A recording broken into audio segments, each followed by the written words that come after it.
In a cold and dark cave, a severely injured man falls to his knees. A figure in a green cloak helps the fallen man up, asking if he's okay. Meanwhile, a group of people with torches and weapons can be seen walking through the cave. Again, the man collapses to the ground. The whole group begins to lament, wondering how many people have collapsed so far. Despite his injuries, he rises again, asserting that everything is fine and they are the Empire's hope because the warrior Vern is with them. Then, at the forefront of the group, a warrior with short silver hair and huge armor is seen. He says he can hear the man's voice and asks him to hold on a little longer. Hopeful, the man gets up and reassures that he'll be fine. The warrior starts to think and mentions that everyone in the group is restless, adding that the attack group was formed by 74 people. However, gritting his teeth and clenching his fists in anger, he comments that only 43 men remain and that he lost 31 companions. Then, in a flashback, it is shown that during the battle, several knights were slain by magical beasts. Lamenting, he continues trapped in his thoughts, as even though everyone did their best, they couldn't protect their fallen comrades. Resigned and with a sad expression, he says that this is the reality and everyone was prepared for it. For this place is one of the 7 great evil dungeons, the Ancient Core. In the background, another warrior calls Vern and asks him to look in a direction. Astonished, Vern sees a huge door in front of him and internally celebrates for finally reaching the goal, explaining that this is the end of the dungeon and the last stop of the exploration and the end of all valiant efforts. This place contains various treasures and is where the 36th masterpiece created by humanity is located, and finally, it is also where the boss of the place resides. A huge rumble shakes the entire room. Vern draws his sword, ordering all knights to stay in their positions. He then commands the squires and knights to stand in front and asks the mages to illuminate the place. The vibrations stop and all mages use illumination magic on the spot. As the lights come on, a huge creature is revealed. The gigantic creature opens its 4 eyes and Vern stands before it.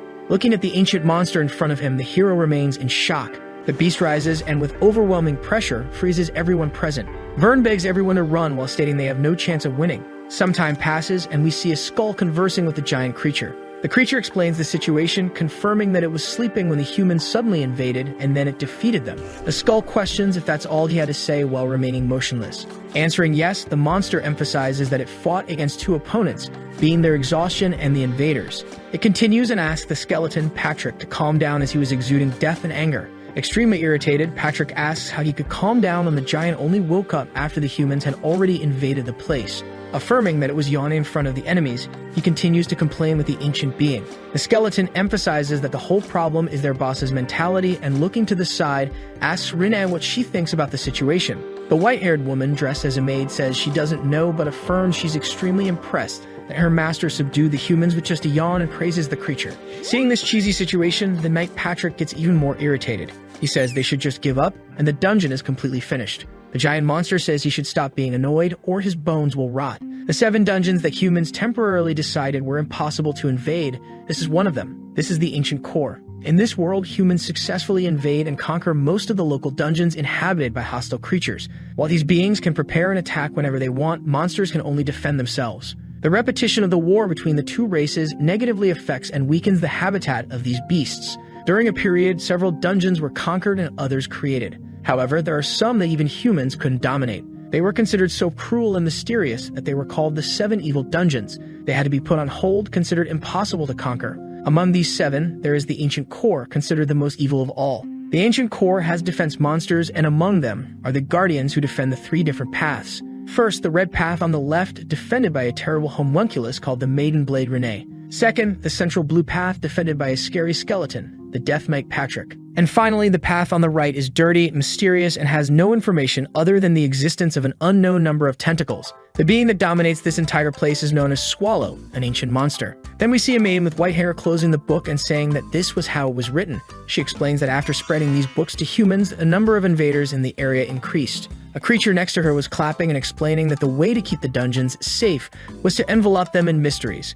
Therefore, they spread the books to give some information and thus make the humans feel confident, leading them to recklessly venture in when in fact most of the information is false. However, even the creature did not believe that so many humans would come, totaling 74 who are now dead. The homunculus maid reports that most of the equipment was lost because it was melted by the 116 black tentacles, and even though the remaining ones were expensive, if she had been in place of the tentacles, she would have managed without damaging anything. While agreeing, the ancient giant monster assumes a humanoid form of medium stature and dark hair. Upon completing the transformation, he caresses her head, affirming that he is sure she would succeed. During this moment, a skeletal being appears in the background and says they are there for a meeting, not to play around. Patrick laughs and says that the situation is so sweet, it could give him cavities. He then continues, saying it could even rot his skeletal skull. The skeleton questions why the giant monster transforms if he can't even do it successfully, showing that he has 6 fingers. Still, Patrick claims it's better than the last time when his human form had more than 40 teeth and was extremely strange, sending shivers down the spine.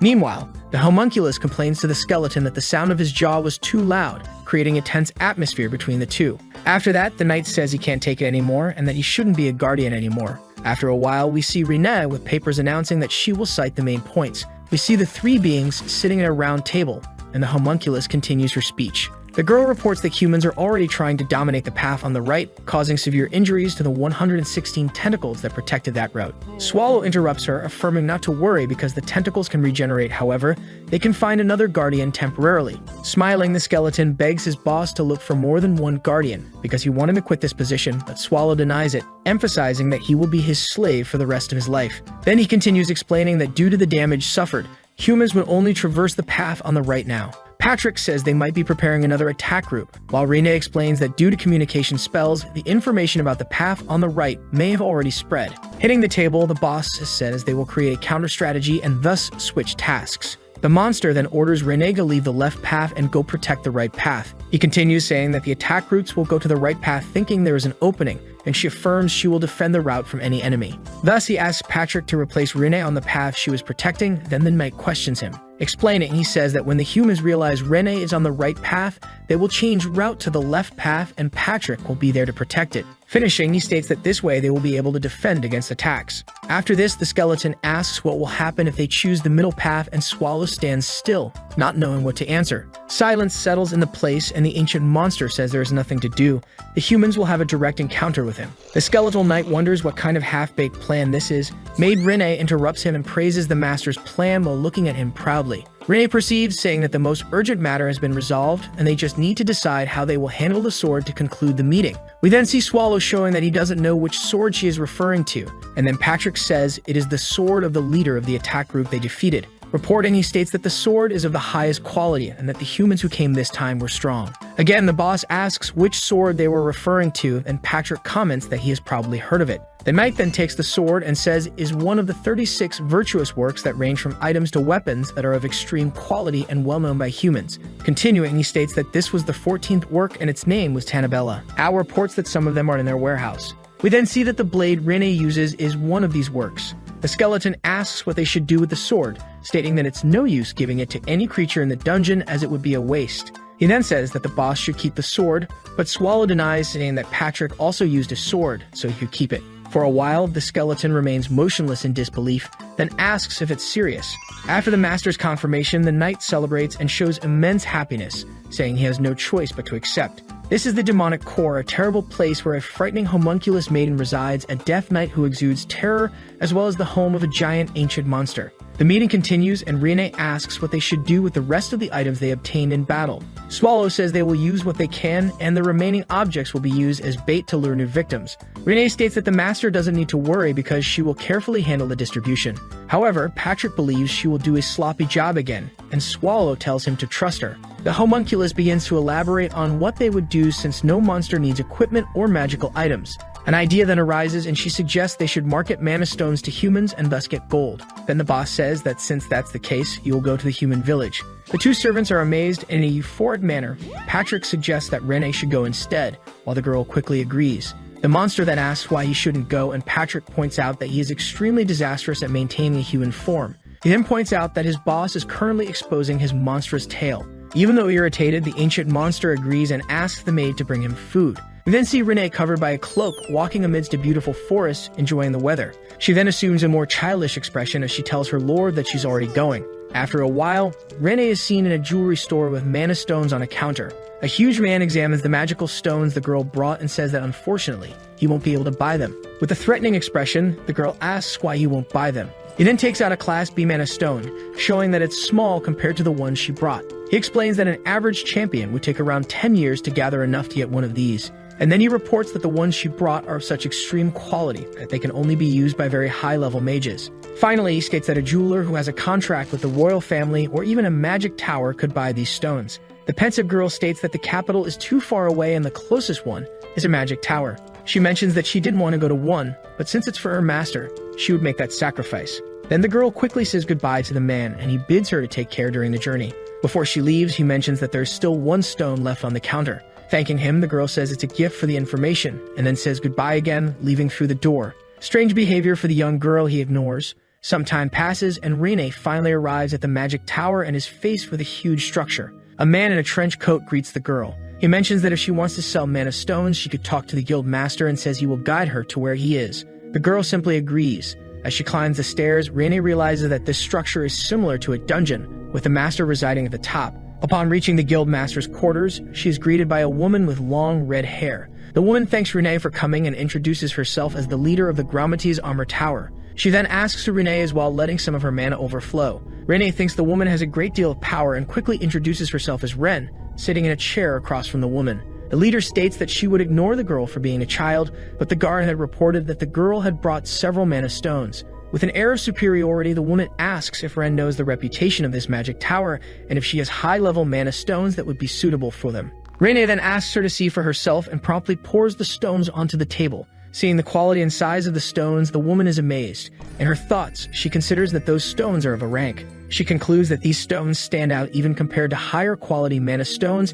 and that this is something a child should not possess. Still startled, Graumatis wonders who this child could be. After that, the woman asks where she got these stones from. Trying to figure out the origin of these stones, she analyzes the girl. Then memories of a family with silver hair among the 8 great houses of the empire come to her mind. The woman then assumes that Ren is part of that family and ran away from home secretly bringing the stones there. According to her, this is the only possibility for a child to possess something like this, and even if she is a noble lady, the world is dark and treacherous. The woman apologizes to Ren and mentions that she could never have imagined that they would be stones of such quality. She then states that she wants to buy all of them, offering 50 gold coins for each and 80 for the particularly good ones. Ren ponders what the man at the jewelry store had informed her. The homunculus then reasons that a champion earns about 10 gold coins per year. So in 10 years, it would be 100 gold coins just to acquire a B rank one. With a threatening expression, the girl says that if the woman is trying to steal from her, she will kill her. The tower leader then notices that the girl is smarter than she imagined. Thinking, she affirms that in reality, even if she used all the tower's money, it wouldn't be enough to buy all the stones.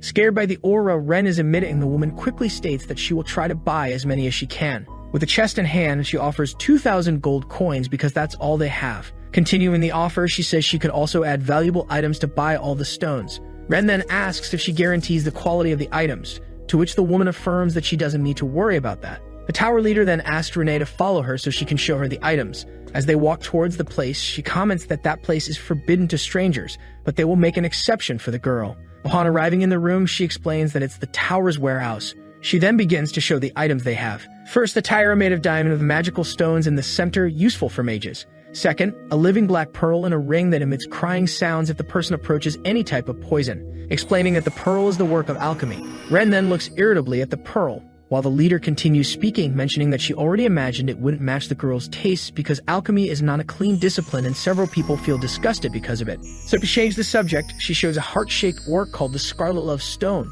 stating that it's a jewel that makes love a reality. Upon hearing what the tower leader said, Ren's eyes fill with brightness. The leader then explains that all one needs to do is infuse mana into the jewel in front of the person they love, and thus the spirit in the jewel will bring eternal love between the two. The girl then approaches the jewel and asks if that's true. Graumatis affirms it is and swears in the name of the magic tower. Soon after, the woman asks if that jewel meets the girl's tastes. Excited, Ren repeats yes and accepts that jewel. Seizing an opportunity, the leader says that unfortunately she doesn't know if she can give that jewel away because it could even dominate an emperor's heart, making it invaluable. Irritated and determined, Ren bites her own lips. Decided, she then offers her blade, one of the 36 masterpieces, in exchange for the Scarlet Love Stone. The tower leader is completely shocked and asks how the girl had that. Ren then continues and offers her blade along with the previous jewels for the said Scarlet Love Stone. The scene cuts and we see one of the tower mages questioning if the leader had really given the crystal to the girl. With a smile on her face as she hummed, she affirms she did.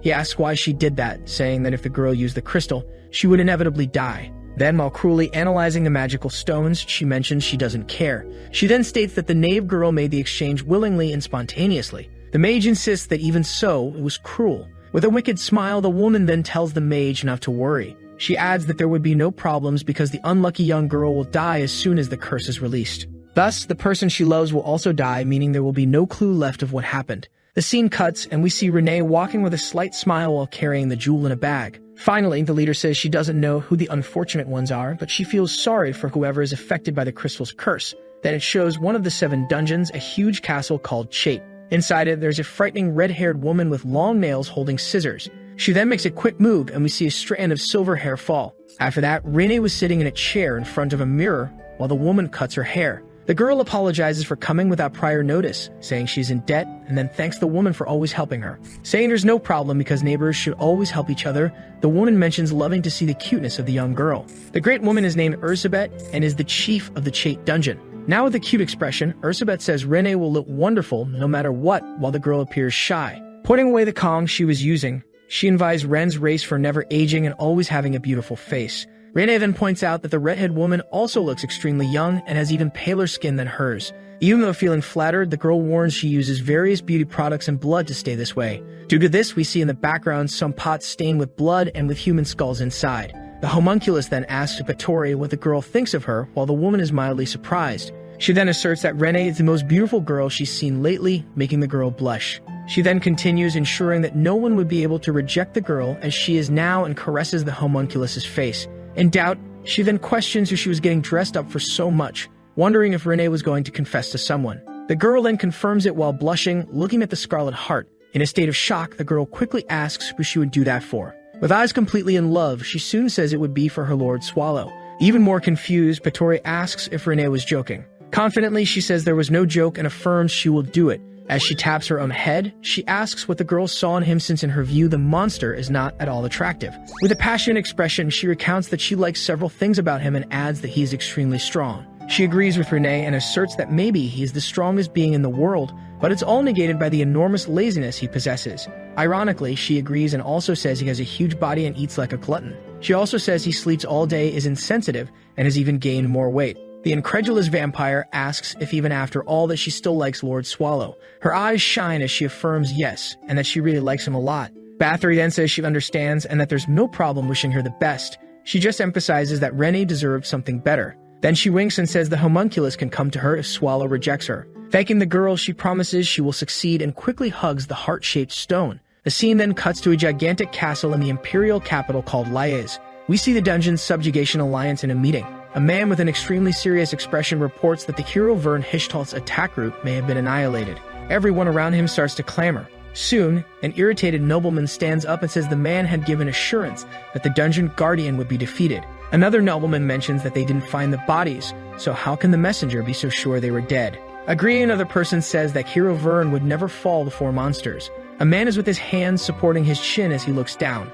Reflective, he thinks that everyone speaking is completely wrong. In his thoughts, he says that the ancient core dungeon is not big or complicated. As he continues to think that it's been 2 days since they last heard from them, Vern is probably already dead. Grinding his teeth, the man asks the messenger where Vern's sword was. The man says their communication with the attack group was cut off when they reached the dungeon center. Unless they reached that area, it would be impossible to retrieve the 14th work, Annabella. A huge argument ensues, and some believe they should hurry and send a second group. However, others believe that if not even Vern could do it, they would only waste more lives. The discussion continues, and one of the nobles says they shouldn't give up easily because if Vern fought, he must have injured the dungeon boss. During the discussion, most think they should gather all forces and attack while they're reorganizing. Then the man looks down again and starts to think. With this attack mission, one of the precious heroes and one of the masterpieces belonging to the royal family were lost. Restless, he thinks that if the second team fails, his head is in danger, but if they do nothing, the royal family will be furious. He then claims that if Vern didn't manage to seriously injure the dungeon boss, and if the attack team didn't make a great impact on the dungeon,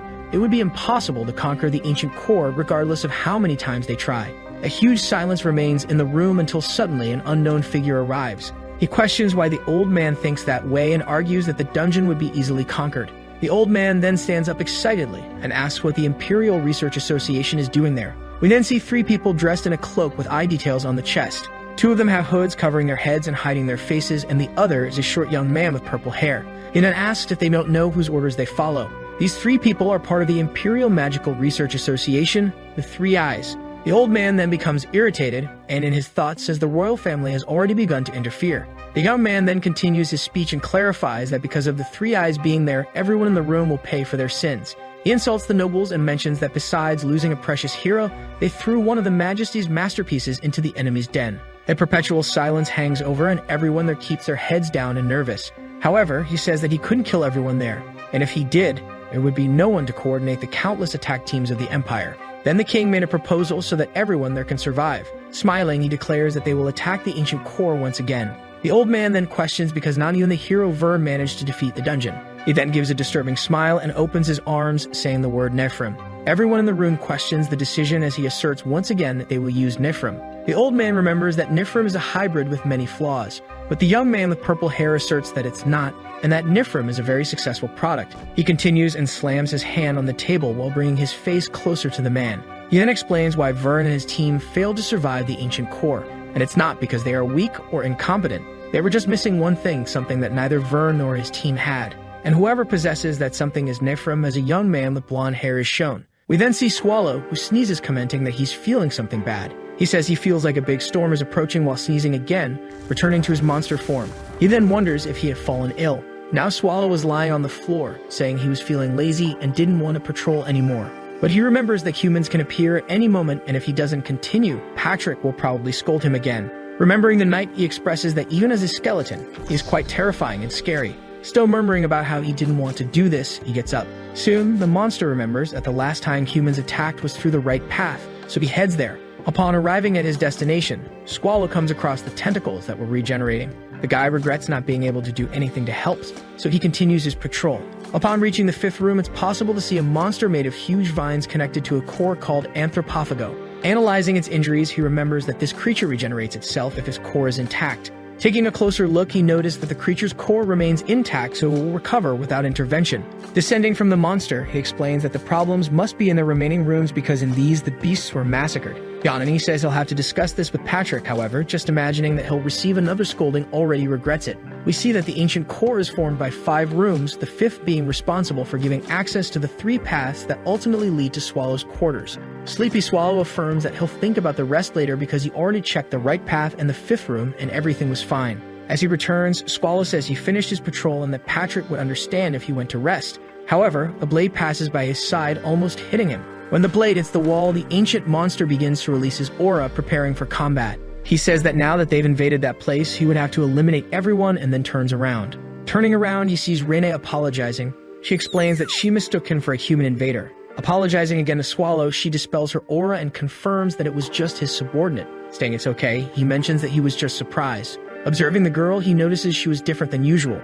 Proud and with shining eyes, she asks if she looked beautiful. Stuttering and extremely nervous, the man only mentions that she seemed to be dressed for a special occasion. In his thoughts, Swallow worries that the girl might resign. While twirling her finger through her hair, she confirms that she was indeed dressed for a special occasion. Then the girl asks Swallow to accompany her. Still nervous, he confirms and in his thoughts begs that she isn't resigning. After a while, we see the two in another part of the cave. In the center of the place, there's a table and 2 chairs. Rene says that was a secret place that only she knew in the dungeon. She continues and asks the boy to sit while she fetches some tea. Obeying, he goes to the chair and sits on it. Serving the tea, Rene mentions that formerly only she knew that place, but now it's a secret they both share. Worried, he continues to plead in his thoughts for her not to resign. Continuing, she says that it's been 80 years since her boss took her in and asks if he remembers. Looking at his reflection in the tea, he confirms that he remembers. It's revealed that 80 years ago, more than 1,000 dungeons were subdued and thousands of humans invaded the ancient core. It was at that time that Rene earned her nickname and was adopted by Swallow.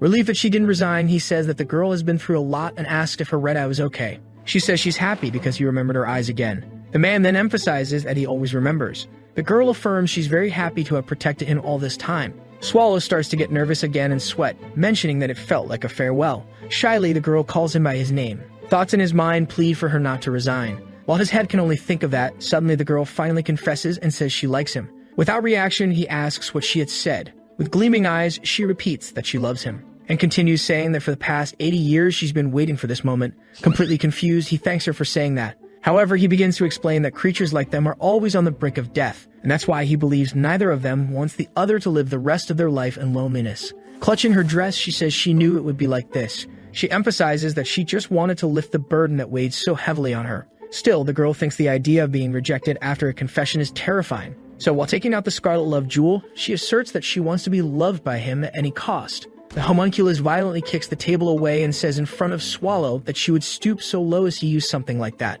The guy asks the girl to calm down. With confidence, she mentions that with this, her wish will be fulfilled and shows the jewel to him. Swallow widens his eyes, and as Rene was about to infuse her mana into the object, the ancient monster releases a crushing pressure. His whole aura begins to dominate and spread throughout the place. The beast takes on a monstrous form and asks Rene in a frightening manner if she'd try to kill him. Paralyzed, she lets the object she was holding fall from her hands, causing it to shatter. Crying, the girl wonders what that was. Observing, she notices something resembling a vast darkness trapped in the jewel. Patrick smiles and mockingly praises his master. Mocking Swallow, he walks around the creature saying he's looking for the monster's conscience. He continues, mentioning that not only did he frighten the humans, he managed to drive away even his servant. While laughing wickedly, he claims that his boss couldn't even contain his anger in front of Rene. Swallow remains lying with a sad expression, with Patrick by his side. The monster asks what he should do. The knight says he shouldn't be questioning him since he wasn't the cause of all this. Still, he mentions that the blame isn't entirely on his master, while breaking another remaining piece of the jewel.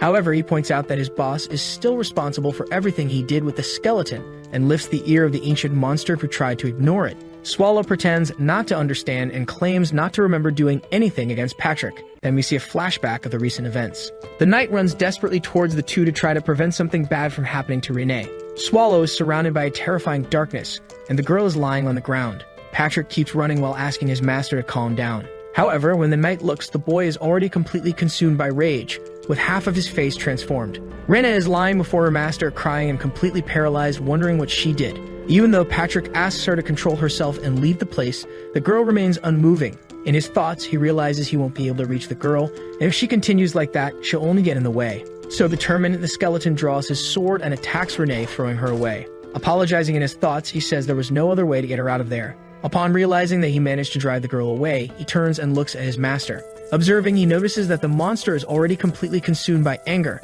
and soon the skeleton wonders what he should do. In a state of insanity, Swallow asks if Patrick was also trying to kill him. After that, we return to the present moment with Patrick refreshing his master's memories. Swallow seems embarrassed, and the skeleton asks if the monster can now remember what happened. The boss then apologizes while covering his face with his hands. Patrick, who is by his side, reassures him and says it was good he apologized, and he understands why the monster reacted that way. Then he mentions that it had to be that out of all possible things while looking at the fragments of the jewel on the ground. Swallow then asks if he should go look for Rene, and Patrick affirms that he doesn't need to ask the obvious. The monster says he questioned because he thought Patrick would scold him. Confused, Patrick asserts he would never say that, emphasizing that Rene is extremely important to the dungeon. Then he begins to list all the functions performed by the homunculus. They include delivering ingredients for everyone's meals in the dungeon, cleaning, restoring, and replenishing monsters, and even setting traps. She also managed the entire profitable system of the dungeon, and all other management aspects were handled by her. The skeleton also states that losing her would be worse than losing the boss himself. Swallow says he was already aware, however, hearing all that left him more shocked. Patrick asks his boss to find and bring her back at any cost. If necessary, he would even have to bow his head and beg for her to return or even kiss her shoes. While listening to all this and agreeing, the giant polymorphic monster returns to a humanoid form. The skeleton then suggests that if his master is going to look for her, he should take an object and extends his hand. He mentions that it's the Demura, a bracelet that helps stabilize mana. Continuing, he asserts that Swallow doesn't need to know the details, just that the bracelet is quite expensive. The boss still remains somewhat confused about what that was. The knight then explains that he can't guarantee that the effect will work fully because the monster has a huge mana flow. He shows that his master has 6 fingers again and continues explaining that the object should at least prevent the monster's body from pulsating badly in human form. The master looks at Patrick, mentioning that it's a very high level of preparation as if he knew that would happen. He continues asking where the skeleton got it,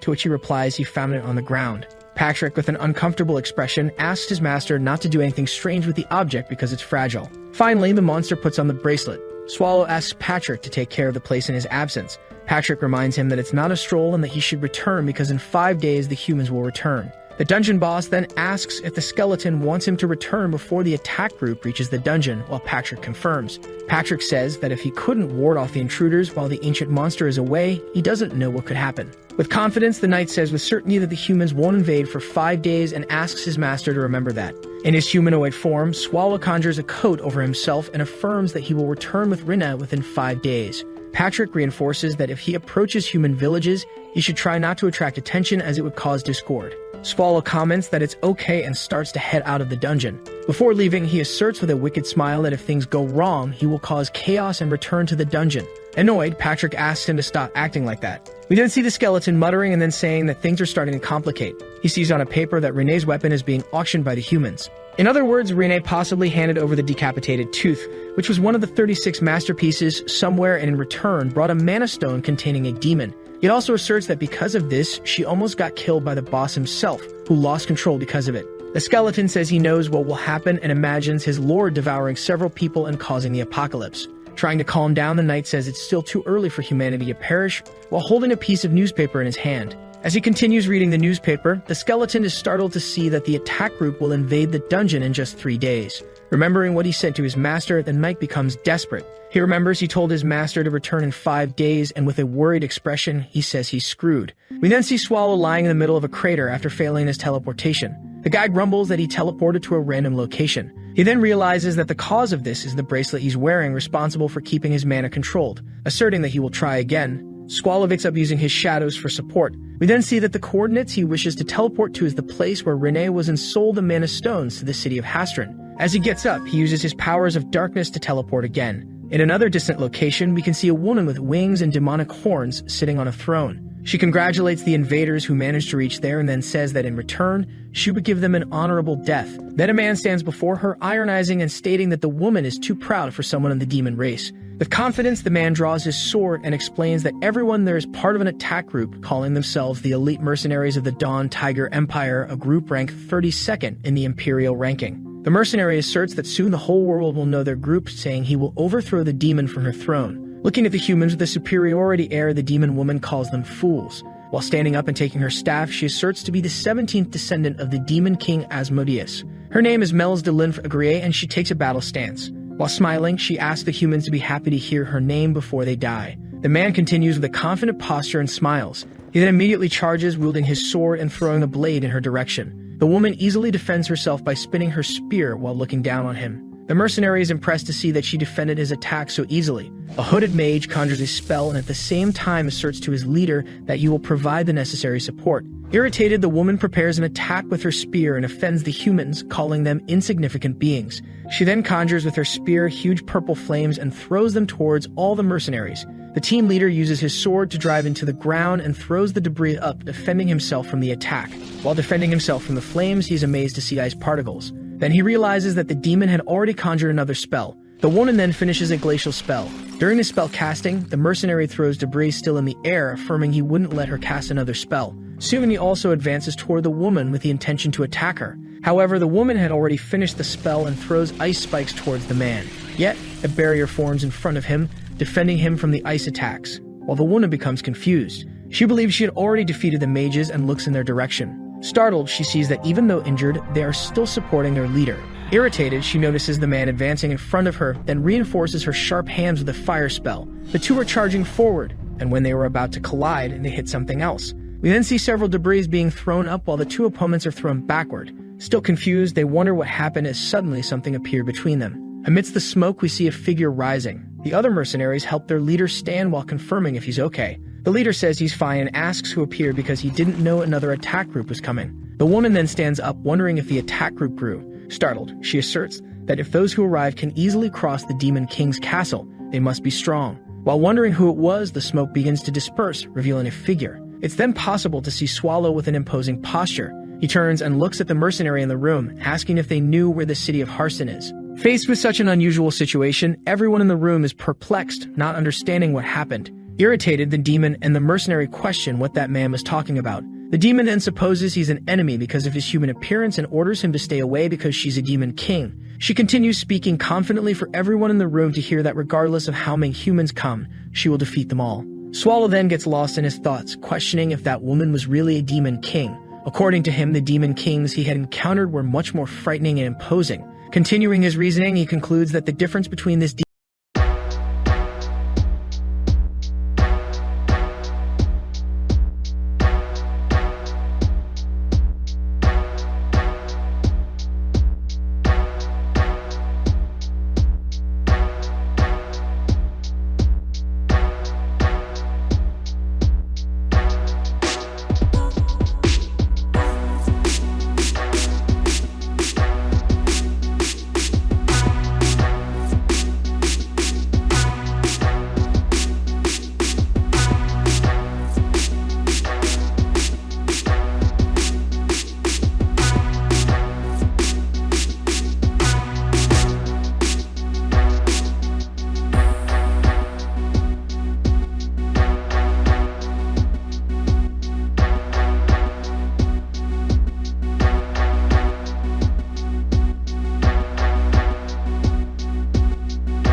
the Demon King's castle, and if it's okay for her to leave the castle. With a slight smile, she thanked him for his concern. Mel's explains that she is a demon born to rule, so regardless of where she is, it's considered demon territory, and all demons are her soldiers. Swallow then asks if that's a Demon King's power, and if she can freely gather all demons. The girl proudly confirms the man's theory. However, she says that although it is, she never tried to use such power. With a quick change of expression, the man soon appears disappointed. Excited, she confirms that her father has used this ability, so she can use it too, and Swallow just accepts it. She adds that her father's castle was partially destroyed, so she had no choice. He apologizes for the destruction he caused while she reassures him. The girl explains she was already used to it and couldn't avoid it because the human capital was in front of her castle. Ending the conversation, she says they should start gathering information, and Swallow agrees. During the walk with the girl, Swallow feels a bad feeling as if something bad is going to happen. After a while, we see a bartender deliver 2 beers to the table where the two were sitting. Looking at the drink, Swallow realizes his intuition didn't fail, and he doesn't understand why that was necessary. Mels then grabs her mug, takes a sip of the drink, and Swallow, confused, asks the girl why they were wasting time there. When the demon finishes swallowing the drink, she begins to explain. She mentions that Swallow probably doesn't know much about the human world because bars are the places with the biggest sources of information. Extending her hand upward, she asks him to look around and see all the conversations happening. It's possible to see that the place is completely crowded and various people drink while conversing. She continues, claiming that all these conversations are raw information gems. While resting her chin on her hands, she smiles at the man, saying that all he needs to do is choose which one to listen to. Confused, he looks to the side and asks her what she meant by that. Soon the guy sees a board with various informative papers hanging. They get up and walk over there. The girl says she didn't know they had one of those there. She explains that it's the information network she had mentioned before. Swallow says he doesn't remember her talking about it. He then grabs a paper from the board and starts reading. Mels explains that it's an expedition list for the dungeons and serves to prevent more than one group from entering one. She adds that there can never be 2 distinct groups of humans at the same time in a dungeon, and if that happened, there would be payment distribution problems. With a sad expression, she says that if humans invaded dungeons in larger groups, they would have a much better chance of winning. But they don't do that because they are completely blinded by greed. Upon hearing that, Swallow says it's better for them. Intrigued, the woman asks why he said us, and what the purpose of saying that was, asking if he is also a dungeon demon. As she leans her face towards his, she mentions it's strange for a dungeon demon to be able to walk so freely. Trying to get away, Swallow says he's too lazy to try to explain and asks her to forget about it. Even though she says he has many secrets, she claims she will set that aside and that he must have reasons to hide everything. Relieved, the man continues to analyze the rest of the papers on the board when he is surprised to see one. He realizes that one of the papers refers to the ancient core, but notices that the attack list is empty. Thus, he concludes that there is no attack group to invade his dungeon, and therefore he would probably have more time.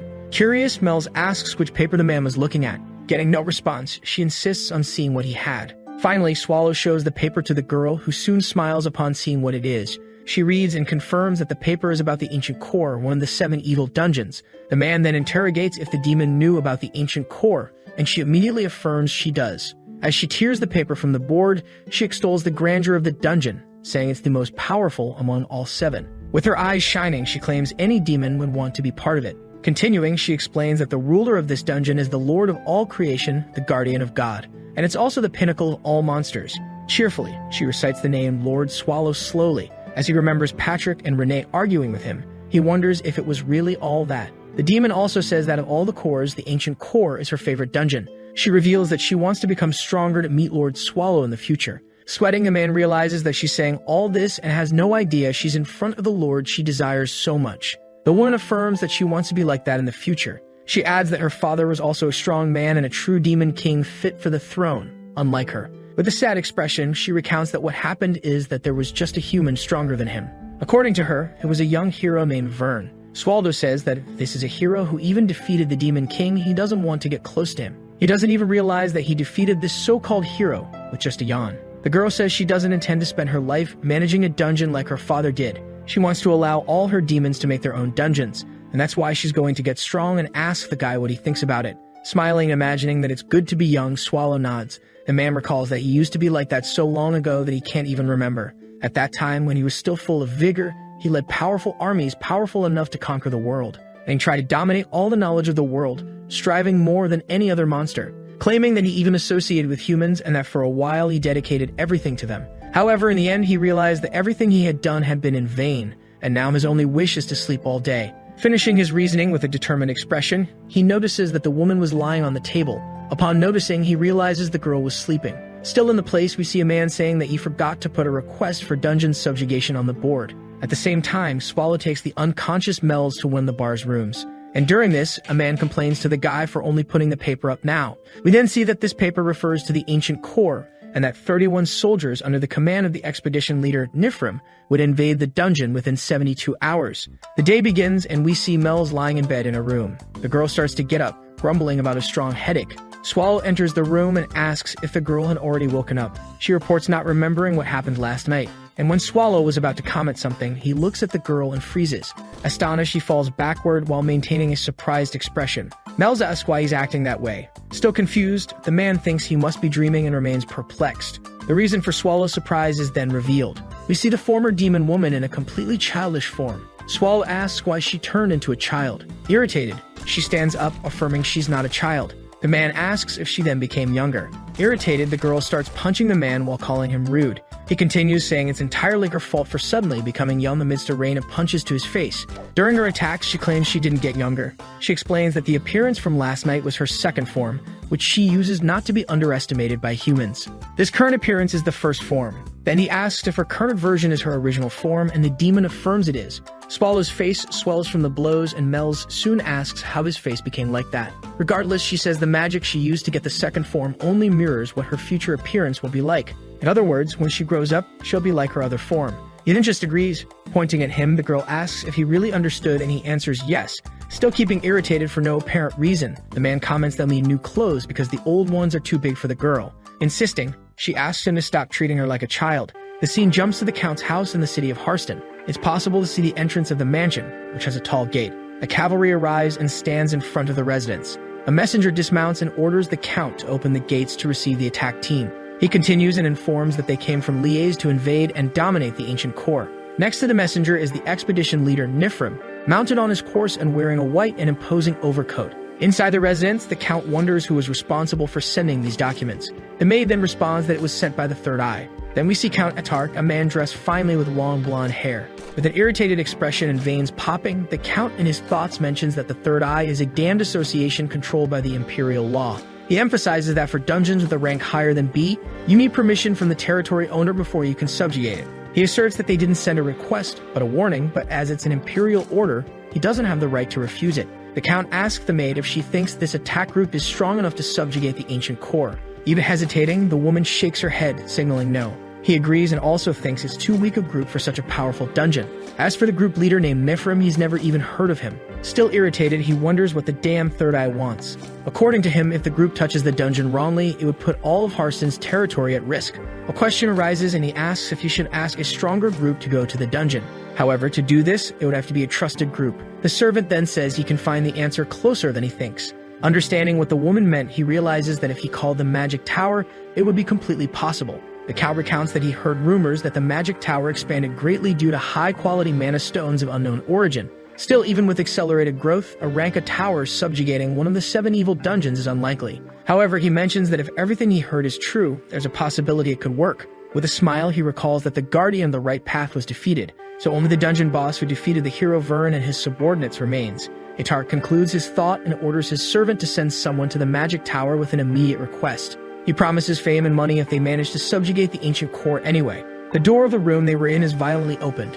An imposing voice speaks that no one but them will enter the dungeon. The Count is confused, wondering who it could be. Soon we see Nifrim, a young man with blonde hair accompanied by 2 more figures. One of these figures is gigantic and carries a huge weapon, while the other seems to be a lovely girl with green hair. Upon entering the room, Nifrim asks if that would be Count Atark. The Count immediately retorts, asking who those people were. Nifrim introduces himself and says that since they didn't open the gate, they had to invade. The Count asks why they had come there without prior notice. The young man sits on the sofa in the room and asks if the Count had received the documents. Then he looks at the Count with a threatening face, questioning if there's any reason they can't go there. Nervous, the Count replies that there isn't while noticing the boy's thirst for blood even though he's so young. The girl affirms they are visitors and asks for something to eat. The Count orders the servant to go and do what the girl asked for. After the food arrives, the Count is sitting in front of Nifrim while the girl starts eating next to him. Atark soon asks why they were after him. Confidently, Nifrim says it's obvious they are there to conquer the ancient core. The Count reports that it's only been 1 day since the official documents arrive at his place, and they arrive very quickly. He continues and asks if they already know when they will attack. Nifrim assumes they would go today, but an unforeseen event occurred, so they'll probably go tomorrow.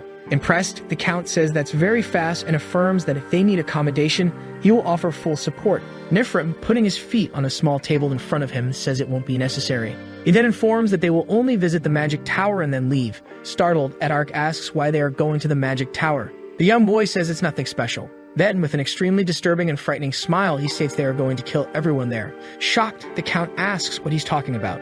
Nifrim reveals that he overheard everything and knows that the Count intended to lead the subjugation of the dungeon to the magic tower. While looking coldly at the Count, he asserts that they are also there to dominate the dungeon, and he won't hesitate to get rid of anyone who tries to bother him. Nifrim then comments that only the strongest group will be able to defeat the dungeon. The Count immediately apologizes and says he won't request another group and asks them to start the attack whenever they want. While biting a cookie, Nifrim sarcastically thanks the Count for his generosity. Elsewhere, we see Patrick training with his new sword while saying that the invaders are coming. At this moment, Swallow and Mel's are walking through the Imperial capital. Soon Mel spots guards and warns the guy they are in that direction. Swallow informs the guard that he wished to go to the teleportation hub. Surprisingly, the guard replies that he still had a long way to go. Confused, the man asks the guard where the hub is located. The guard explains that where they are is only the entrance and that the hub is located outside the Imperial Palace. He adds that they will still have to pass through 3 more castle walls. The monster then asks how long it would take for him to reach his destination. After calculating, the guard informs that if he goes on foot, it should take around a week. Astonished by the information, Swaldo doesn't believe what he heard. He knows that if it takes so long, Patrick will probably have escaped from the dungeon.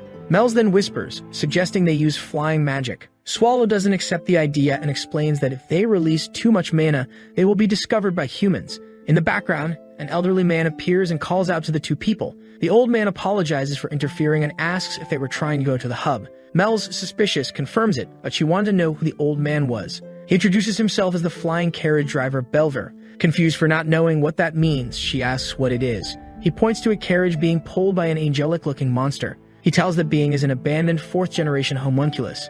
He comments that the beast is the result of the artificial angel manufacturing plan carried out by the Empire. Swaldo says he understood, and the young girl looks disgustedly at the creature. Soon the old man adds that the creature is strong and can fly, but it was abandoned for failing to bring about the collapse of the church, which was its original purpose. The little girl asks if the homunculus experiments are over, and the old man responds absolutely not. The elderly man strokes the creature and asserts that the Empire would never give up on that kind of power. He also emphasizes that there are rumors of some place that produces homunculi on a large scale. Confused, Swaldo asks if they are no longer incubated in giant jars. The old man denies it, saying that this method is outdated, belonging to the first generation of homunculi that happened over 150 years ago. He then reflects and realizes that it has been 150 years since Renee's birth. The girl examines the carriage, noting that it is of high quality, and asks how long the trip will take. The old man explains that the journey takes 3 hours and an hour for the inspection carried out by the castle. Swaldo asks what the cost would be, and the man replies that it would cost 8 gold coins to take both of them.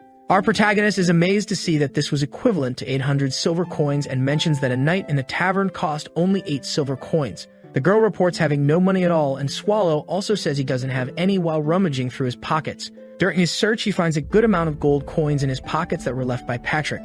The 2 get into the carriage and take off. During the journey, Mels asks who gave so much money to Swaldo. He lies down and yawns, replying that it was a member of the dungeon who secretly gave it to him. Confused, she asks how he could walk around so freely being a dungeon monster. He replies that he was expelled. The girl asks if the person he's looking for is also an expelled member of the dungeon. He answers yes. During the journey, the girl looks at the view and emphasizes that even after being expelled, he still cares about a member of the dungeon. With a tearful expression, she affirms wanting friends like that. Then she wishes to have a life like Squaldo's where you have people to take care of you and you take care of them. Sleepy, he simply agrees with the girl's statement. After the trip, they finally arrive at Gold Street and look for the location of the hub. We see Swallow questioning if they really couldn't use the teleport hub. The hub attendant confirms this, apologizing immediately for the situation. Sad, the girl apologizes because she couldn't know that would happen. Seeing her urgency, the local guard explains that they can return at 8 p.m.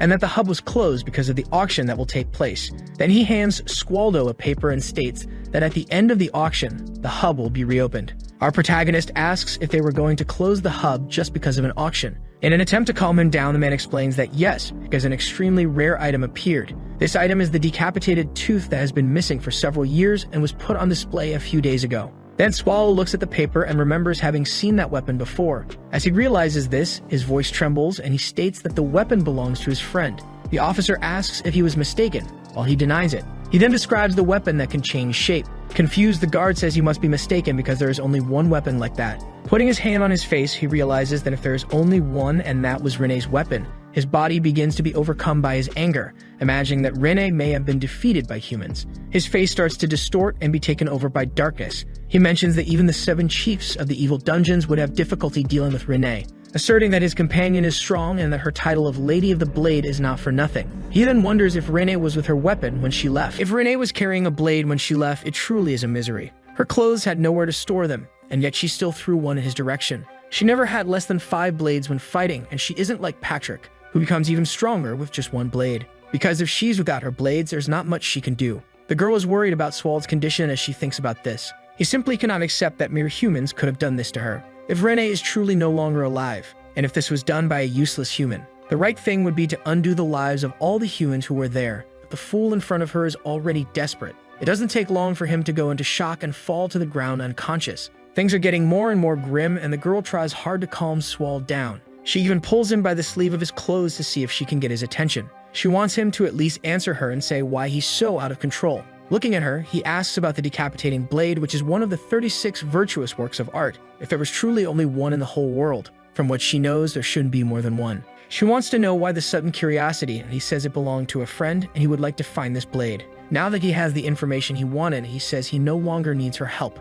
Since he already knew the way to Harston, he could calmly follow his path. Now it would be better for her to leave as soon as possible. Even hearing this, she insists on staying, because she wants to know if the friend he is referring to is the demon who takes the form of a silver-haired woman, a warrior who holds one of the 36 virtuous blades. He looks at her upon hearing those words. He says it's Renee, the Maiden of Blades. From his reaction, the girl imagines she hit the mark, and Swald asks her to stop with the provocations. Then he asks how much she would like to know about this matter. But she says he doesn't need to tell her everything, even using his scary voice to intimidate her. After all, she already knew what he was like. She knows that Renee is a guardian of the great center of the elders, one of the highest among the highest. And if he says she is his friend, then he could only be the master of the center of the elders, the great Lord Swallow. That statement surprised him a lot. Faced with that, he confirms his identity. But she didn't get to hear the answer, as she said that he must be a subordinate of the great Lord Swallow. He sighs at that statement, but inside he cringes because she assumes something so unobvious and inappropriate. She still boasts, thinking that from his look she must have been quite accurate and insightful in her conclusion. Besides that, there's something else she wants to say, because she knows the kind of thoughts that go through his head, and she intends to help him, whether he wants it or not. But to him, if she claims to be close to the level of the Demon King, it doesn't seem like she can do that just by arguing. She says it's not the most logical who becomes king, it's the king who dictates logic. That conversation was heading in strange directions, and his face couldn't hide it. She says that's not the expression of the Swald she knows, because not long ago he was all scary with things coming out of his back. Even so, she's happy that he's back to normal, and that she's really going to help him from now on, and that he shouldn't use that voice to say those things again, and she wants him to promise. Finally, the day of the auction has arrived. At the back entrance, a guard is lazily working. While thinking that he didn't even mean to be there, someone calls him. 2 people want to participate in the auction and ask if they could enter through there. He's startled and says yes, but that you would need to see their identification first. She introduces herself as Mel's, from the House of Agria, and that is her servant, Swald. The guard asks her to wait a moment while he looks for her name on the list. He said she wasn't on the list for that day, and Mel's says that's very strange. Then she asked if Swald had any invitation with him. The man said he did, and he approached the guard, who says nervously that invitations weren't sent out. The poor guard received a slap to the face that must have hurt a bit. Swald says that was his invitation to the afterlife. He said the girl could wear different clothes, and she says he must be afraid of being seduced by her beauty. But he says she is a child and should dress like one, and soon they begin to argue about it, as Mel says she is not. At Shake Castle, the grim red sky stretches as far as the eye can see. Lying in bed, the woman says that Renee would no longer be able to return to the center of the elders. 80 years ago, a great fire overtook the Grapenia forest. She apologizes to her grandmother, as she never imagined humans were capable of such things. However, she believed that the forest would soon jump with joy and be restored. After all, she had done them a favor. That is the spirit of the Grapenia forest. The center of the elders has been using the forest as a natural fortress, so it needed to leave a good impression. If all the humans who started the fire were no longer alive, Grapenia's anger would surely subside little by little. Even so, she wonders what she should do now, because in this case, it seems to have no connection at all. The more he looks at it, the more intrigued he becomes by the homunculus, a non-human creature that is human. He doesn't know if he should give her a wooden suit because a good witness is a witness that doesn't breathe. His master's last words were that he was free now and could do whatever he wanted. He told her that despite saying this, he wouldn't help her leave there. She could choose whether she would die trapped there or outside.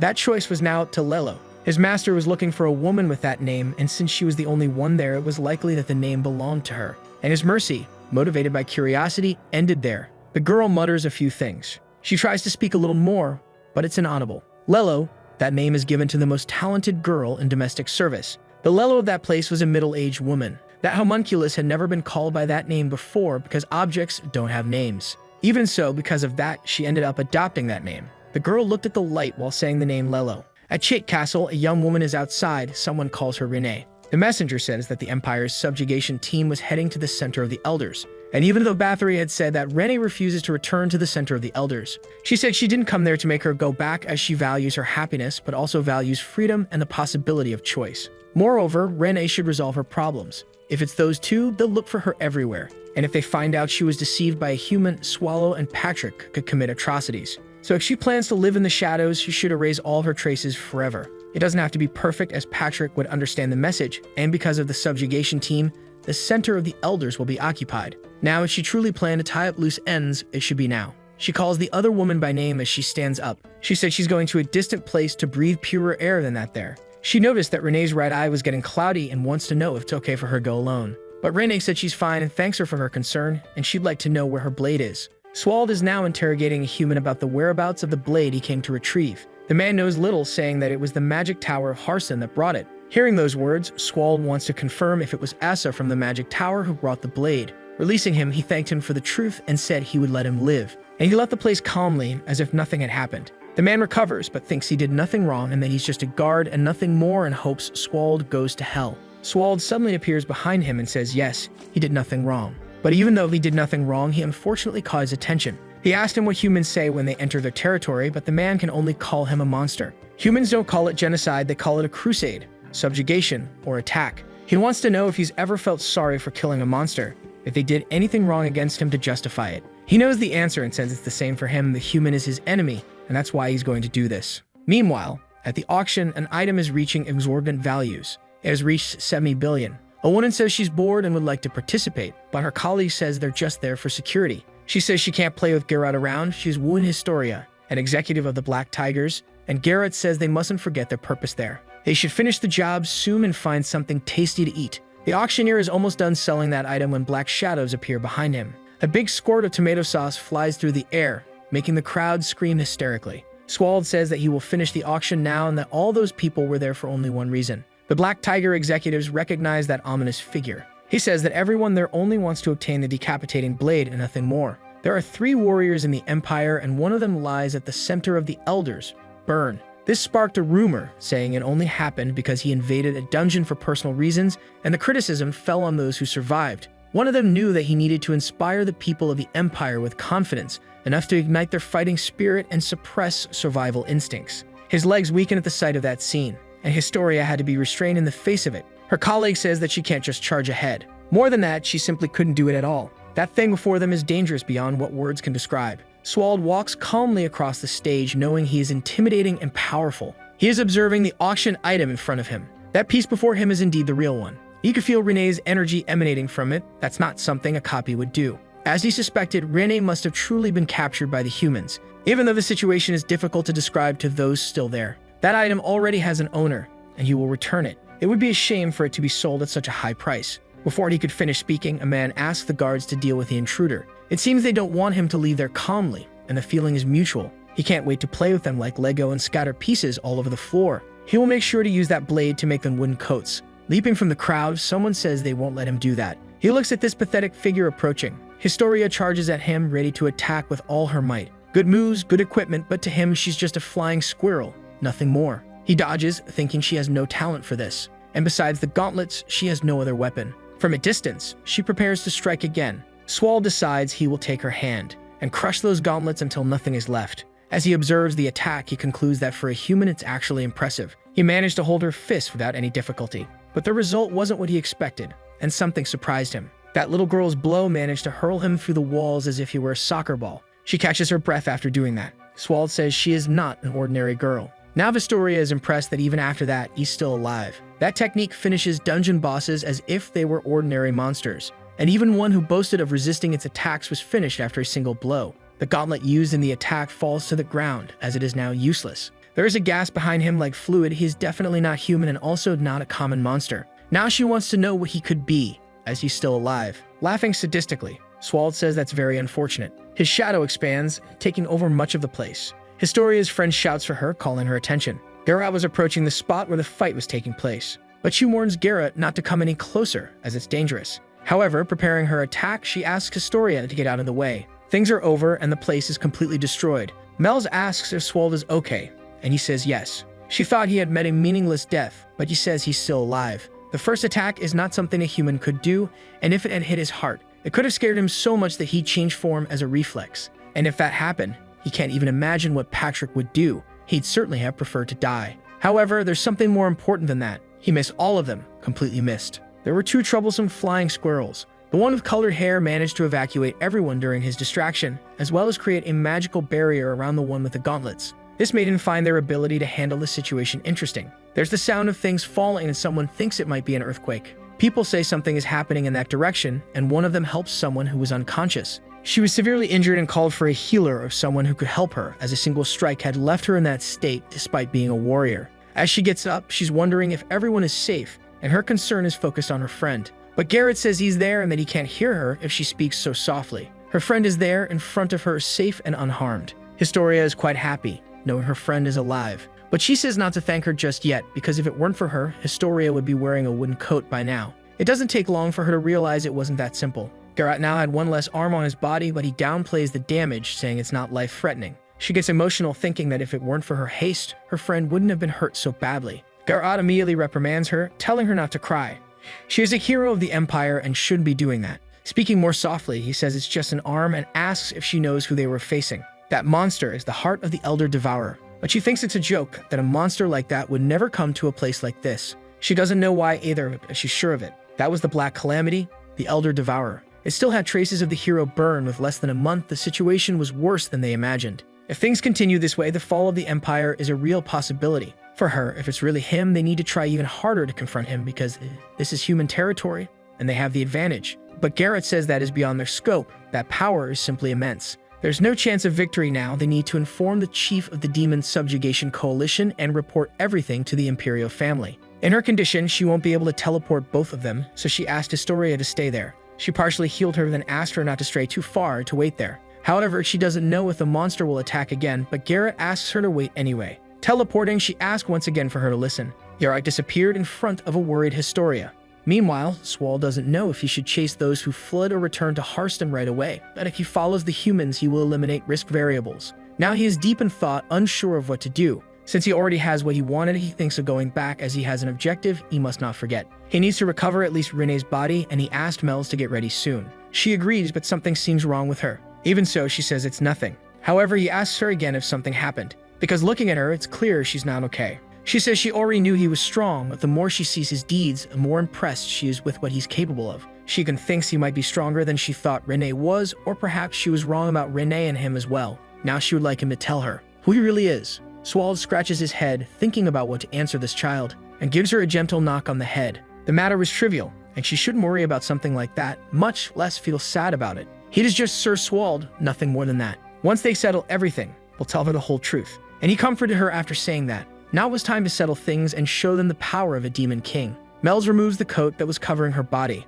revealing immense wings as she says Swald is right about what they need to do. She uses her reconstruction magic, creating a huge violet dome. Inside, a great explosion occurs. People are frightened because they have no idea what just happened. Historia knows that the auction house they were in is in that direction. Doing that in the middle of the capital is truly something that shouldn't happen, as there are many people in the capital who might perish. She doesn't know what to do amid all that destruction. She is remembering Garrett's words to do nothing. Now she bites her lips, angry and feeling completely powerless. But before she could do anything, someone grabs her by the hand. It's a child asking for her help because their father is far away. Seeing the little one, she tightens her grip on the gauntlet that remained intact. She shouted for people to calm down because she would take care of the situation. After handing the child over to their father, she begins to march forward. She is a warrior above all, and she cannot simply flee from a monster just because it's stronger than her. The city was completely devastated. A foot kicks the rubble, its swald emerging from it. As soon as he fully emerges, he calls Mel's attention. He couldn't believe the name of that magic, but she explained that reconstruction makes the entire ground collapse.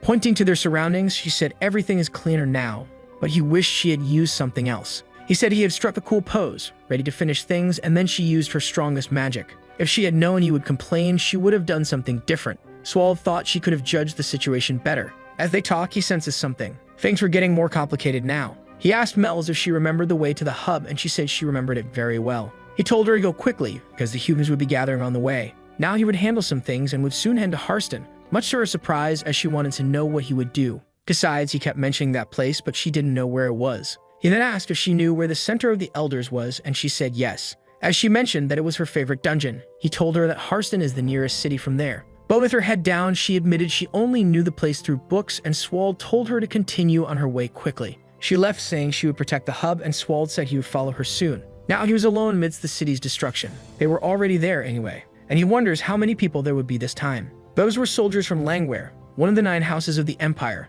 the Blue Subjugation Team. Their leader addresses Swald, asking who he is. But all Swald can think is that asking such questions is a waste of time, and he doesn't understand why humans are like this. He was worried because he heard people outside the auction house, but it seemed they were just someone's soldiers.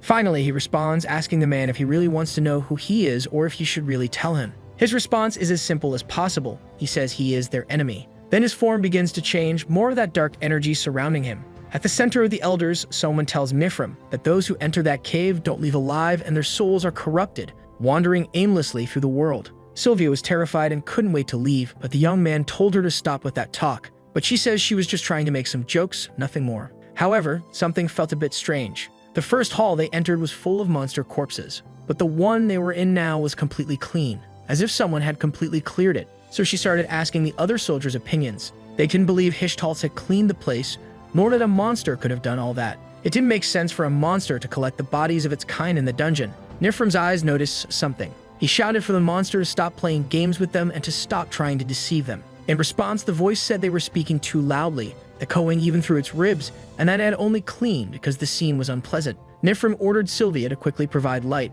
A spell appeared in her hands, emitting light into the space. Patrick said that it was too bright and that they had worked hard to get there, even though they weren't invited, and he welcomed them. That skeleton. Nifrim knew it was the Death Knight Patrick. Patrick hadn't expected to be recognized and had prepared an entire introduction that was now useless, leaving him upset with them. He said all their reactions were bad and that they should lower their weapons and calm down a bit. He wondered if he had said something wrong, but an attack was already heading for his head. It was Mifrim, who said he would stop him from spouting nonsense immediately. Patrick remarked that they had no manners and didn't even give him time to catch his breath. Now he was being attacked with a huge ice spell. A massive explosion occurred as the attack collided with its target. He feels this often, and 1 against all is too much for him right now. Although he always ends up winning, of course, now he's dodging all the attacks aimed at him. Nifrim is determined to strike him with his dagger. Patrick realizes that the attacks will continue if he just keeps dodging. So he decides to summon his sword, which appears with a beam of light. Unfortunately, that was quite unexpected, and for a human, this person was actually quite strong. Before him, the human began to summon several spells to aid him in fighting with more strength and agility. Patrick then recognized that the source of his power was magic, and while that was unreasonable, he knew the effect wouldn't last long. He only needed to endure for a minute, just 1 minute and nothing more. But the human continued to cast continuous magic, and now things were getting a bit more serious. He was already behind Patrick, who hadn't noticed his approach. The human asked him to repeat who was going to win this. Patrick complimented him as he hadn't thought magic would be used to corner him. Sylvia thought that was far too easy, and that the guardian of the Center of the Elders was a weaker monster than expected. But he said, as expected, he should have taken care of the green-haired mage first. The human standing over him told him to shut up as he pressed him down with his feet. He was ready to strike him fatally, but his blade was stopped by the skeleton's fingers, which held it as if it were nothing. Patrick began to laugh uncontrollably, saying that this time he had really gotten immersed in his performance. He apologized, saying he hadn't meant to do that, but he had been bored these last few years and wanted to know what a real crisis felt like just once in his life. And he thanked all of them for participating in that. The human screamed in fury at everything that was happening. Patrick stood up, not entirely sure what had just happened. Finally, Patrick said he had woken up. It only took him a few seconds to resolve everything once his breaker flipped, but it would be better if he took a look for himself. None of the humans who met Patrick, the Death Knight, had left alive so far. He thought the human knew this, given that he recognized Patrick's name, but it seemed he only knew the name and nothing more. However, the green-haired mage was a bit more difficult, and he flung her in his direction. Using divine magic makes his bones itch just thinking about it. He asked if he was really Nifrim, because the mage hadn't stopped saying that name until everything was over. She had screamed it over and over again. He said she wouldn't stop shouting desperately, and Nifrim listened to the narrative in silence. Patrick expected a more enraged reaction, but Nifrim was colder than he had anticipated. Now it was time for questions. Even though Fimore was a fool, he wouldn't have sent only 30 people, and Patrick apologized for saying it, but they were quite weak. So it was time for him to reveal what they were hiding. And because